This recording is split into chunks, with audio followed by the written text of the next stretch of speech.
বেংকৰ পৰা লোন ঋণ পৰিশোধ কৰিব নোৱাৰা বাবে আবেদন।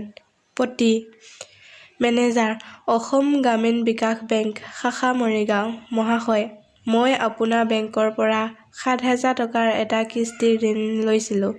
মাহে ৭০০ টকাকৈ কিস্তি পৰিশোধ কৰাৰ চৰ্তত। যোৱা ৯ মাহ ধৰি মই এটা ডাঙৰ বেমাৰত পৰি আছোঁ আৰু সেয়েহে অসুস্থ হৈ থকাৰ কাৰণে মোৰ চিকিৎসাটোত বহুতো টকা প্ৰয়োজন হ'ল। সেইবাবে বৰ্তমান মই কিস্তি টকাৰ পৰিশোধ কৰিব পৰা নাছিলোঁ। অহা মাহত মই কিস্তি টকাৰ পৰিশোধ কৰিম। এয়ে মোৰ আপোনালোকৰ ওচৰত সৰল মিনতি। নাম, ঠিকনা, গাঁও লিখি দিব।